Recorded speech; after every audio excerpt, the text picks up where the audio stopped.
आज हम एक ऐसे सपने की बात करने वाले हैं जिसमें अंतरिक्ष में विशाल आत्मनिर्भर शहर बनाए जाएं। ये सपना देखा था भौतिक विज्ञानी जेराल्ड के ओ'नील ने, और ये कोई आज की बात नहीं, दशकों पुरानी बात है। ये सवाल बस एक सवाल नहीं था। 1969 में प्रिंसटन के एक भौतिक विज्ञानी ने ये सवाल अपने छात्रों के सामने रखा था। एक ऐसा सवाल जिसने पहली बार ये सोचने की हिम्मत की कि क्या हमारा भविष्य किसी ग्रह की जमीन से बंधा है या फिर सितारों के बीच है। यहीं से एक बहुत बड़े क्रांतिकारी विचार की शुरुआत हुई। तो इस पूरे विश्लेषण में हम देखेंगे कि ये विचार आखिर आया कहाँ से, इसके पीछे कौन था, इसका हल क्या था, फिर इसमें मुश्किलें क्या आईं और आज के दौर में इसकी क्या अहमियत है। चलिए सबसे पहले उस दौर में चलते हैं जिसने ओ'नील के इन असाधारण विचारों को जन्म दिया। जरा 1960 के दशक के आखिर के बारे में सोचिए। क्या अजीब दौर था वो। एक तरफ मार्टिन लूथर किंग और रॉबर्ट कैनेडी की हत्याओं से देश में भारी सामाजिक उथल-पुथल थी। वियतनाम युद्ध को लेकर लोगों का गुस्सा चरम पर था।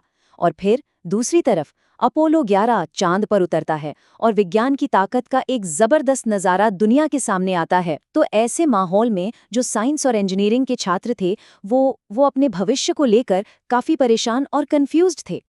और इसी उथल-पुथल भरे माहौल के बीच एक प्रोफेसर जेराल्ड के ओ'नील ने एक ऐसा जवाब दिया जो वाकई बहुत साहसी था। तो ये जेराल्ड के ओ'नील थे कौन? देखिए, वो कोई मामूली प्रोफेसर तो थे नहीं। वो एक बहुत ही काबिल एक्सपेरिमेंटल फिजिसिस्ट थे जिन्होंने पार्टिकल स्टोरेज रिंग का आविष्कार किया था, जिसने पार्टिकल फिजिक्स में क्रांति ला दी।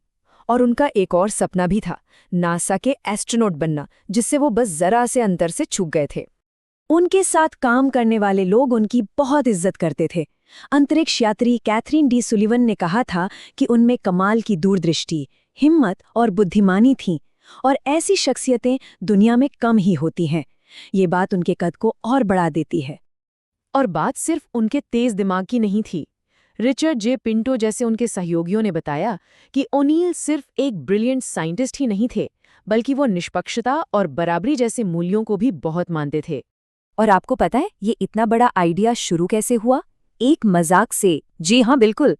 अपने छात्रों को इंस्पायर करने के लिए ओ'नील ने उनसे एक सवाल पूछा, मानवता के लिए बेहतर क्या है, किसी ग्रह पर रहना या फिर अंतरिक्ष में अपने विशाल घर बनाना? जो एक क्लासरूम एक्सरसाइज के तौर पर शुरू हुआ था, वो तब सीरियस हो गया जब हिसाब किताब ने दिखाया कि अंतरिक्ष में रहना न सिर्फ मुमकिन है, बल्कि शायद कहीं ज्यादा बेहतर भी हो सकता है।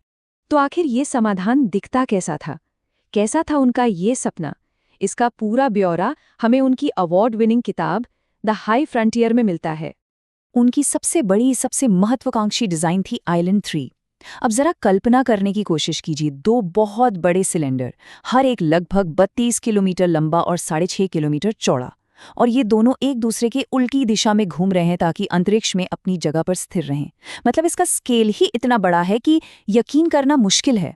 और इन सिलेंडरों के अंदर, अरे अंदर तो एक पूरी की पूरी दुनिया थी। करीब 1300 वर्ग किलोमीटर का एरिया जिसमें लाखों लोग रह सकते थे। नदियां, पहाड़, जंगल, पार्क और यहाँ तक कि अपना खुद का कंट्रोल किया हुआ मौसम भी।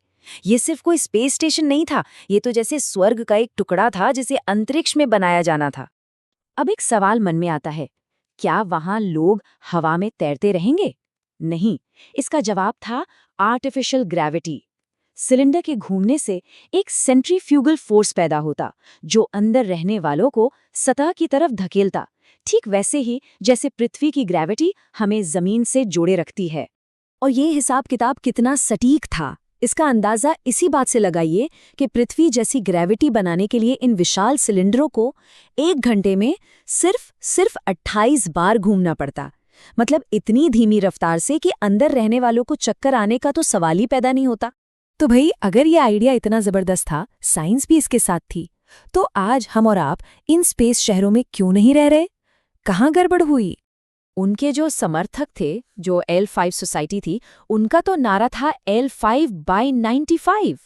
मतलब 1995 तक तो हम L5 पॉइंट पर, यानी पृथ्वी और चांद के बीच एक स्टेबल जगह पर बस चुके होंगे।